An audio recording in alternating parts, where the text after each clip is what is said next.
What is going on, duelist? Welcome to Battle Tested, where we test cards to see how good they really are. My name is Batu the Link God, and welcome to the channel. If this is your first video of mine, welcome to the team. And if you're returning, why not become a Link today by subbing down below? I'm trying to get 500 subs by 2023 in May, so let's make it happen. Anyways, DARKWING Blast was released recently and provided many new game-changing cards.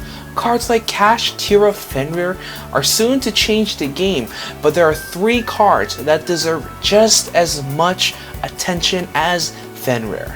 These 3 cards are Bistro Magnum, Bistro Worm, and Destructive Karma Canon. These 3 cards are considered brand new staples for most decks, but does it really live up to the hype? First, let's go over each card. The first card is going to be Bistro Magnum. Bistro Magnum's effects are: you can target one light or dark monster in either graveyard, banish it, and if you do, special summon this card from your hand. This is a quick effect if your opponent controls a monster. If this card is special summoned, you can activate this effect. During the end phase of this turn, add one dragon monster from your deck or graveyard to your hand, except Bistro Magnum. You can only use each effect of Bistro Magnum once per turn. This effect is great because you're able to summon a level 6 monster who has an attack of 2500 and a defense of 2000.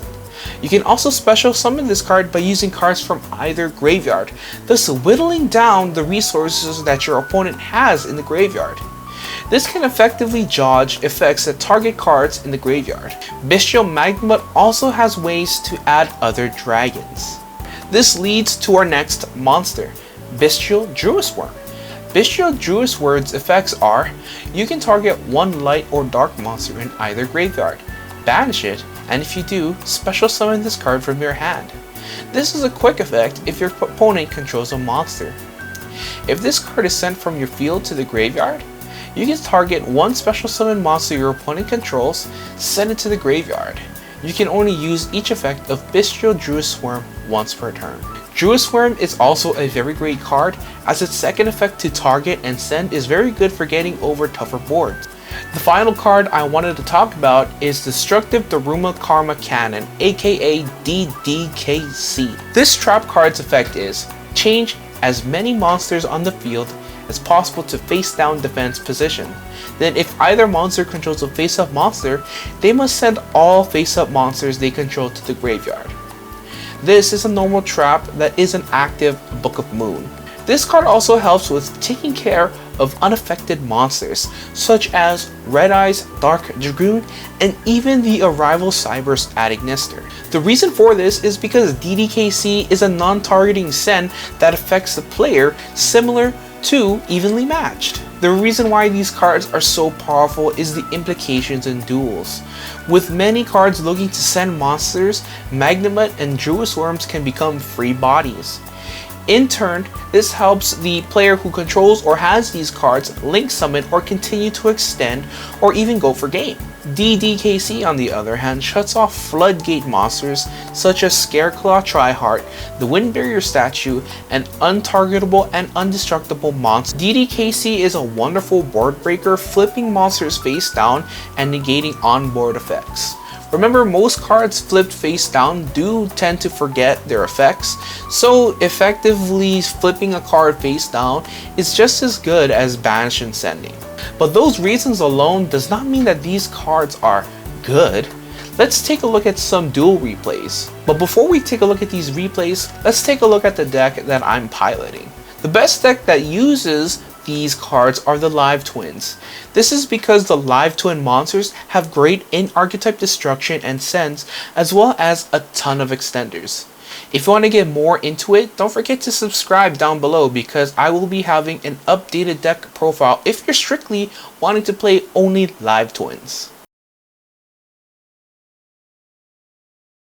This next replay is actually much more interesting because you can see here there's a red eyes black dragon and it looks like an armored dragon deck. So this is a perfect example of the power of floodgates. So in our opening hand we have Monster Reborn, the live twin Kiss-a-Kill, Sunny Snitch, Kiss-a-Kill Frost, as well as DDKC.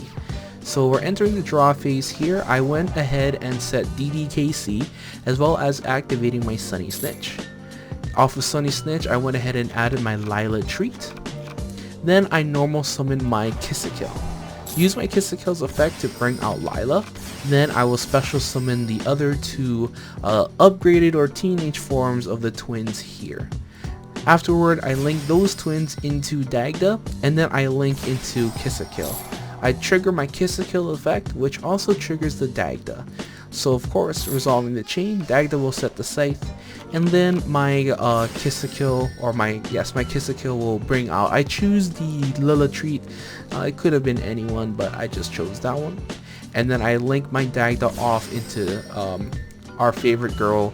This is the alternate art, Evil Twin Lila. Then I link those off into Trouble Sunny and end my turn. So here my opponent has Floodgates here, which kind of sucks, but it is what it is. So of course my opponent will discard the Armed Dragon Thunder level 3 to special summon Pile Armed Dragon. So here it comes. Because I control a live Evil Twin monster, my live twin Sunny Snitch triggers where I gain 200 life points and my opponent burns for every time they normal and special summon. So the Armed Dragon Thunder level 3 will go ahead and draw him a card. He gets his Red Eyes Fusion, and here I get to trigger my Frost, which lets me draw a card. And of course, my draws for some reason are so good, I get the Bistro Worm. Then my opponent normal summons the Barrier Winds statue, of course burning again. Next, I activate the DDKC, and effectively I have to send my Evil Twin Trouble Sunny, which sucks, but we do get rid of the Barrier Statue's effects of neither player can special summon monsters except wind monsters. This is because most times if a card is flipped face down, it forgets its effects. And of course if it gets flipped back up, because this is a summon or this is technically an inherited effect, the Barrier Statue will still trigger its effect here. So off of that, my opponent decides to activate the Monster Reborn. This is where I choose to activate Bistro Worm. Worm's effect triggers by targeting the Evil Twin Trouble Sunny. I banish the Evil Twin Trouble Sunny, effectively negating Monster Reborn because the target no longer exists in the graveyard.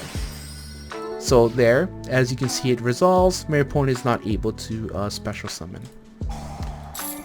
Next, my Scythe triggers here off the effect of Dagda, so I get my Scythe back. And pretty much Scythe is almost useless here. Off of this, now I activate my Monster Reborn to bring back my Evil Twin Kiss-a-Kill, which in turn brings back Evil Twin Lila. Lila's effect will target and pop the Pile Armed Dragon, and then I link into another Lila. I choose Lila here mainly because, I don't know. I think I mainly did this because I wanted to bring out Kiss-a-Kill, that way I could draw another card. So of course I destroy all the cards on the field, and then into main phase 2 I go ahead and bring out Kiss-a-Kill to draw a card, and luckily I drew into a Bistro Magnum. And of course I link into my Trouble Sunny to end my turn. In the next turn, my opponent has the gas. He activates Red Eyes Fusion, discarding both his Red Eyes Black Dragon and Dark Magician to bring out Red Eyes Dark Dragoon. Next, I trigger my Evil Twin Trouble Sunny. Of course, I know that my card doesn't really affect the Dragoon, but the idea here is I wanted to trigger this because I not only wanted to draw a card, but to also bait out one of the negates, because he has, by technicality, he has 2 negates on this board. So I go ahead and activate that, and I trigger my Magnamut, banishing his Dark Magician to bring out Magnamut. Of course, my Trouble Sunny gets negated, but my Magnum triggers, and then my opponent is again using the Dragoon's effect to destroy my cards, which sucks. So at the end here, I only have a Bistro Worm. Now, one of the cool things with Evil Twins is I activate my Trouble Sunny's effect in the graveyard, banishing itself and sending the Evil Twin Kill a little tribute summon monster, and then I'm going to be sending off this Red Eyes Dark Dragoon. Then I activate my Pot of Avarice, effectively shuffling back all the Evil Twin monsters to draw 2. Then I continue up. My opponent knows that his time is up, because by the time I'm able to get into my big boss monsters, there's no way my opponent is coming back from this. After testing these cards, I come to the realization of the power of these Bistro monsters. I also see how important board breakers will be in the upcoming format as well. Depending on the deck you play and the use of these cards, I still believe that these cards are going to be staples for the next and many upcoming formats. Anyway guys, my name is Batu. I hope you guys enjoyed this episode of Battle Tested. Let me know what you think about these cards in the comments below, and also let me know what other cards or archetypes you want me to test in the future. I hope you guys have wonderful locals, and y'all better stay safe, and become a link today guys. It just takes an easy subscribe. Bye bye! I said pretty little mama, it really got me torn up, make a youngin' wanna pour up. Hey, yeah, sipping on the double, got me mixing up the trouble, girl, it's for us.